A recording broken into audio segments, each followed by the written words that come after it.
Coucou les bulles, on se retrouve sur la chaîne Relaxation et Sourire ce soir pour parler de confiance en soi.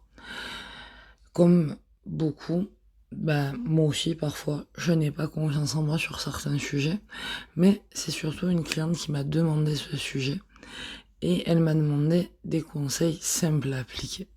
Donc si vous faites partie de celles et ceux qui font preuve d'un manque de confiance en vous, si vous ne trouvez pas de remède miracle pour y remédier, si vous y travaillez tous les jours, je crois que c'est le moment de m'écouter.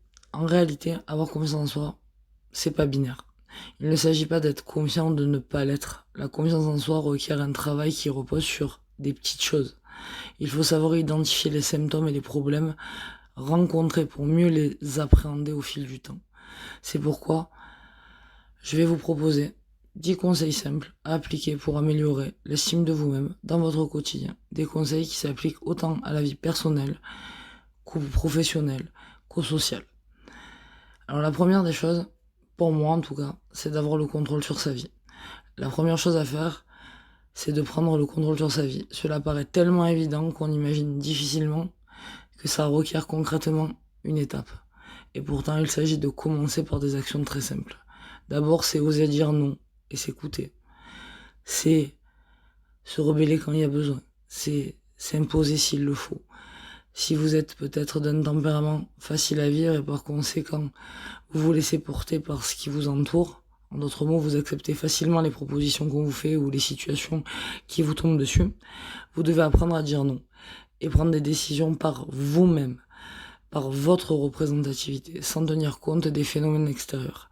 Et si vous avez le souci de ne pas vouloir heurter ou gêner ou blesser l'autre, il va falloir motiver vos choix et faites-le de façon catégorique. En effet, prendre des décisions uniquement par soi-même est un premier élément très important. Et c'est un déclencheur pour avoir confiance en soi, parce que quand vous aurez fait ce pas vers vous, vous vous direz « Ah oui, je suis plus fort, je suis plus forte ». Par ailleurs, et pour contrôler votre vie, tentez de vous imposer un rythme, votre rythme. Qu'avez-vous envie de faire ? Avez-vous besoin des autres pour le faire ? Demandez-vous sérieusement si vous ne pouvez pas le faire seul, à votre manière. Il peut s'agir de bousculer votre routine, de sortir de votre zone de confort, voire de créer votre propre routine à vous, telle que vous l'envisagez.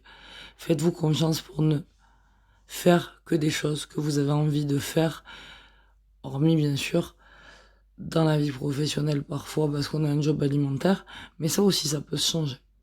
Ensuite, renouer avec l'estime de soi. Et c'est pas aussi simple que ça y paraît. Vous passez certainement beaucoup trop de temps à penser que vous n'êtes pas assez ceci ou pas suffisamment cela. Bien sûr, comme chaque personne, vous avez vos défauts, des points sur lesquels vous devez travailler. C'est pour ça que la thérapie existe. Mais votre estime de vous-même, dans tout cela, elle est où ? C'est vous qui la déterminez. Votre entourage y compris. S'il est avare de compliments, vous complimente forcément. À un moment donné, les autres viennent jouer un rôle dans ce fait d'avoir de l'estime de soi. Mais la première personne qui doit avoir quelque chose à se prouver, c'est vous envers vous-même. Donc bien sûr, acceptez les compliments, d'autant plus que ceux qui reviennent le plus souvent sont forcément vrais. C'est l'image que vous renvoyez, ce sont vos points forts. Pourquoi ne pas contrebalancer vos points faibles avec ses points forts ? Ça peut être une solution.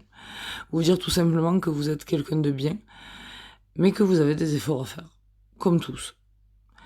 L'estime de soi commence à l'instant où vous acceptez que vous pouvez aller vers la meilleure partie de vous-même et que vous pouvez être le meilleur dans un domaine, juste pour vous, et non pas pour le revendiquer à autrui, mais pour vous rappeler à vous-même que vous êtes capable.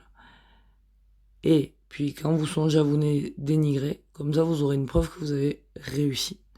Prenez ce réflexe quand vous vous demandez comment avoir confiance en vous, énumérez la liste des compliments que l'on vous fait le plus souvent et appuyez-vous dessus pour vous réconforter un petit peu. Troisièmement, transformez la peur en énergie positive. L'une des barrières les plus imposantes à la confiance en soi, c'est la peur. Nous avons tous peur de quelque chose, qu'il s'agisse de concret ou d'abstrait. Cette crainte nous plombe et nous obsède. Quelle est la vôtre ? C'est ça qu'il va falloir déterminer. Peut-être que vous n'avez jamais vraiment mis le mot sur ce que vous redoutez le plus. Faites l'exercice pour déceler votre plus profonde peur. Maintenant, tentez de comprendre la raison pour laquelle vous avez peur. Vous pouvez vous écrire une lettre pour cela. Ça peut être très efficace. Et est-ce que cette raison s'explique par une mauvaise expérience dans le passé, ou bien l'inverse parce qu'il s'agit de l'inconnu? Vous devez creuser cette crainte jusqu'à ce qu'il n'en reste plus que le squelette, ce qui est inhérent à votre absence de confiance sur ce sujet. Peut-être que vous manquez simplement de connaissances. En réalisant ce travail, vous écarterez d'ores et déjà toutes les pensées négatives les plus superficielles pour vous concentrer sur l'essentiel. Vous vous direz plus je suis nul, vous vous direz il y a un problème, j'ai quelque chose à comprendre. Ensuite, vous allez devoir transformer cette crainte en force, en but à atteindre. Et oui, comment vous pouvez contourner la chose? Devez-vous l'affronter ou au contraire faire en sorte de l'ignorer? Dans les deux cas, vous allez devoir faire preuve de courage ou d'indifférence. Deux qualités qui sont synonymes d'être fort. Soyez patient, cela ne sera pas immédiat, mais prenez le temps de faire régulièrement des points avec vous-même pour mesurer votre évolution, pour voir les marches que vous avez montées au fur et à mesure. Profitez de cette énergie positive pour gagner en confiance en vous et pour l'exprimer. Alors ça peut être par la peinture, ça peut être par la musique, ça peut être par l'écriture, ça peut être par le fait de jardiner, ce que vous voulez et ce que vous ressentez pour pouvoir réussir à passer une étape. Ensuite, la quatrième, c'est de passer en mode action. Vous êtes plutôt de naturel passif, vous vous laissez aller au gré de ce qui vous arrive. Hormis s'il s'agit d'une manière de vivre, tout laisse à penser que l'action aura plus d'incidence positive sur votre vie. Il est temps, on réagit. N'attendez pas systématiquement qu'on vous propose une activité, un voyage, voire un métier si vous cherchez un travail. Ne laissez à personne le découpage de votre emploi du temps. Ne laissez à personne votre représentativité. Faites ce que vous voulez et donnez-vous les moyens de le faire. Vous avez envie de tenter des expériences, de rencontrer de nouvelles personnes, passez à l'action. Vous avez envie de vous habiller comme ceci ou comme cela, passez à l'action. On s'en fout du regard des gens si vous êtes bien. Et puis j'ai envie de dire, vous allez plaire à certains et vous plairez pas à d'autres. Et c'est quelque part l'équilibre de la vie. Et heureusement. Parce que si vous plaisez à tout le monde, c'est que vous plaisez à n'importe qui. Et si vous ne plaisez à personne, alors c'est que vous devez vous remettre en question. Parce que c'est peut-être un problème avec vous-même. Dans tous les cas, vous avez tout simplement envie de dire ce que vous pensez et ça, c'est important. Donc je vous encourage à communiquer et à passer à l'action là aussi. Voilà. Vous ne pouvez pas être l'acteur de votre vie. Vous devez être le maître et le capitaine de votre bateau. Être l'acteur de votre vie aura toujours plus de bienfaits que le fait de subir les situations de votre quotidien. Vous n'êtes pas victime, mais vous pouvez être le sauveur de votre vie. Ou la sauveuse de votre vie. 5. Apprendre d'un échec et mieux rebondir. L'adage dit, pour réussir, il faut échouer. Et cela fonctionne aussi pour avoir confiance en soi. Qui réussit systématiquement? Ce qui l'entreprend pourrait ne pas connaître sa véritable valeur. Si vous réussissez tout, alors vous ne saurez pas ce que c'est d'avoir vraiment ce plaisir que de réussir. Pour se connaître, il n'y a peut-être rien de mieux que de faire face à ces échecs. D'ailleurs, il y a une technique américaine qui s'appelle la réussite par l'échec, et c'est justement, à force d'échecs, vous allez forcément avoir un bagage, une expérience, et on va se servir de ça pour créer quelque chose. Et je trouve que c'est formidable comme technique. Ensuite, c'est certainement l'une des choses les plus difficiles à faire. Accepter de perdre, de ne pas réussir ou d'échouer. Pourtant, lorsque nous nous retrouvons dans ce sentiment d'insatisfaction, c'est là que nous avons le plus de cartes à jouer. Banalement, nous dirions tirer le positif d'un échec. Mais c'est assurément vrai. Parce que s'il y a du mauvais, il y a du bon. Et s'il y a du bon, il y a du mauvais. Ça va ensemble, comme le yin et le yang. Quelle que soit la situation qui a amené l'échec, vous devez être en mesure d'en comprendre les raisons. Quels sont les trop, les pas assez, quoi vous auriez pu mieux faire, et si cela était à refaire, comment vous le referiez, et comment vous le referiez autrement. Tentez de récolter le maximum de conclusions pour faire face à ces déboires. Cette introspection sera une arme redoutable pour vos prochaines expériences. Et si vous dépassez la frontière de la crainte d'un nouvel échec, vous n'agirez qu'avec plus de confiance en vous parce que vous saurez quoi faire puisque vous vous serez déjà trompé. Numéro 6.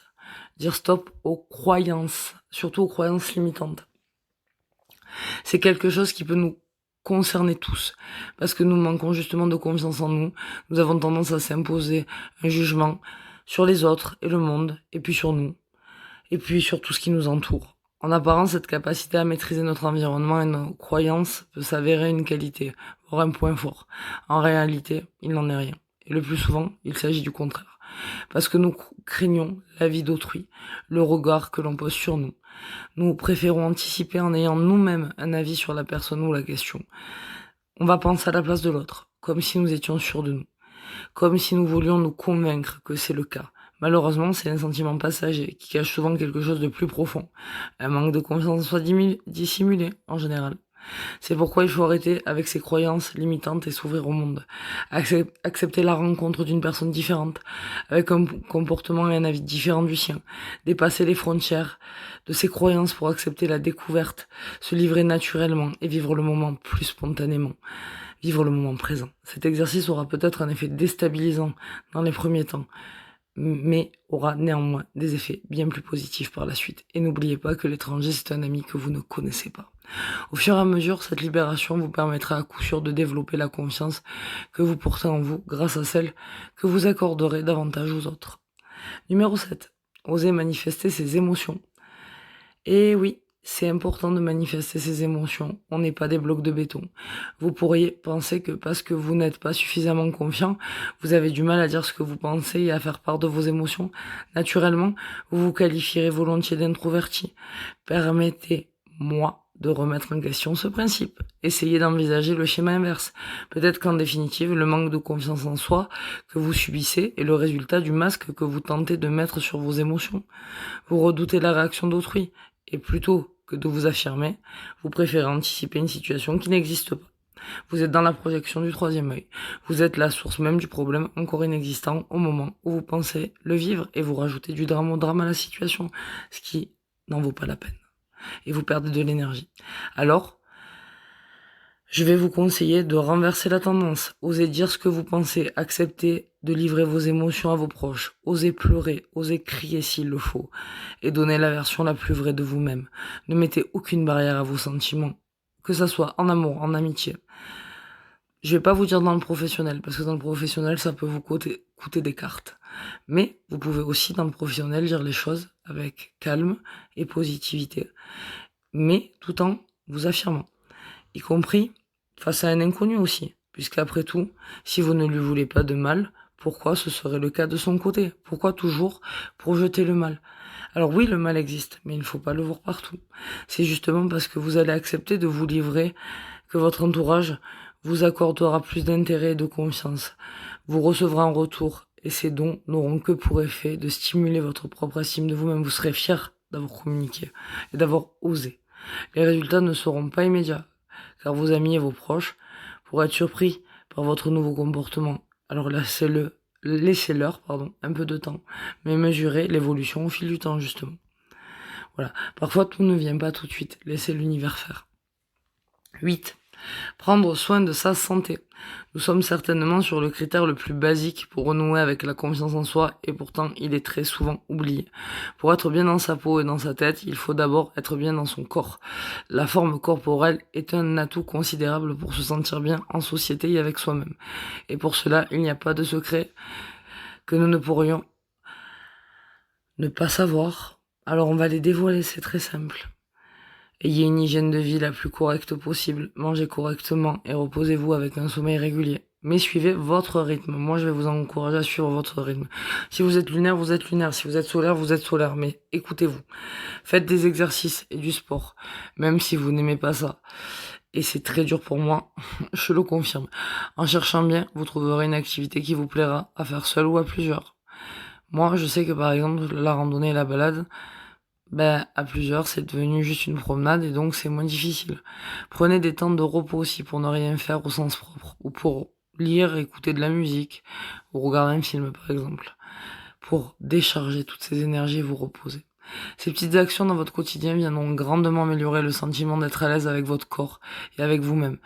Et c'est un des principes les plus simples à mettre en place pour avoir confiance en soi. Mais, selon la personne, ça va être peut-être l'un des plus difficiles. Et c'est pour ça que la thérapie existe. 9. Se fixer des objectifs, même les plus minimes. La confiance en soi passe forcément par le succès, mais le succès n'est pas systématiquement à obtenir par la reconnaissance des autres. En effet, vous devez savoir fixer vos propres objectifs, même les plus petits. En somme, créer ses propres réussites quotidiennes. Il existe des centaines de façons de réussir un objectif à titre personnel. Par exemple, le plus courant certainement, c'est le fait de se fixer l'objectif d'aller courir ou d'aller au sport. Sur le coup, il est très difficile de se motiver, mais en fin de compte, le sentiment d'accomplissement est encore plus fort après une séance. Pour un agoraphobe, par exemple, ça va être de faire 10 mètres en dehors de chez lui. Voilà, j'ai pris un extrême. Tentez au maximum de décliner cet exemple de satisfaction personnelle sur d'autres actions de votre quotidien. Lire, aider quelqu'un, faire à manger, sortir, réserver un séjour, faire le ménage, changer de déco, vous écouter. Commencez par vous faire une petite liste de tâches et de missions à accomplir. Tout est prétexte à réussir un objectif dans votre journée pour vous donner confiance en vous. En prenant conscience de ces petites victoires quotidiennes, vous ne ferez que renforcer le sentiment de confiance en vous. La sensation de plénitude vous fera vous sentir mieux à coup sûr. Et la 10, qui est facultative, c'est si ça vous dit. Et d'ailleurs, je vous en mets régulièrement sur le site. Lire des livres ou écouter des livres sur le développement personnel. Enfin, pour répondre à la question comment avoir confiance en soi, il existe de plus en plus de livres sur le développement personnel et même des films. Notamment, tout le monde ne peut pas forcément accrocher avec ce type de lecture. Mais il faut avouer que certaines d'entre nous y puissent déjà de nombreuses ressources. Moi, la première. Donc, pour ne citer que, je vais vous citer Paul Coelho avec L'Alchimiste. Je vais vous citer La Belle Verte comme film. Je vais vous citer 3 mois pour avoir confiance en soi. En moi, enfin. Le titre, c'est 3 mois pour avoir confiance en moi. Voilà. Aux éditions Hachette par Bruno Lallemand. Voilà. Il est connu pour ses livres et ses conférences sur des sujets qui nous traversent tous autour de la confiance en soi. Vous pouvez le chercher sur internet pour découvrir de nombreuses lectures possibles sur le sujet. Je répète, Bruno Lallemand. L-A-2-L-E-M-E-N-T. Voilà. Ensuite, le dernier que je vais vous citer parce que j'aime beaucoup son travail, c'est Frédéric Lenoir. Voilà. Et je vous invite à lire Les âmes du monde. Mais après, vous pouvez en trouver plein et vous pouvez aussi trouver mon livre Humaine 5.0 sur Amazon. Voilà. Donc, attention toutefois, il ne s'agit pas de dire que ces livres sur le développement personnel auront des vertus miraculeuses sur votre confiance en vous-même, ni les films d'ailleurs. Le principal travail à fournir, c'est à vous qu'il revient, comme nous l'avons évoqué tout au long de cette vidéo. Donc, pour avoir confiance en soi, vous pouvez aussi vous écrire votre propre histoire. Rien ne vous empêche de vous acheter un carnet sympa et d'écrire un petit peu tous les jours pour faire un bilan de votre évolution. Voilà. Donc, ensuite, vous pouvez chercher, et ça va être vraiment la base, d'où vient ce manque de confiance en vous et depuis quand il est là. Et bien sûr, si vous avez besoin, n'hésitez pas à prendre une séance. Relaxation et sourire sur Facebook, sur Google, sur Insta, Gladys Deneuve sur Facebook, sur Google, sur Insta. Cherchez-moi, vous me trouverez. Je vous dis à très vite sur la chaîne Relaxation et Sourire. Je vous embrasse.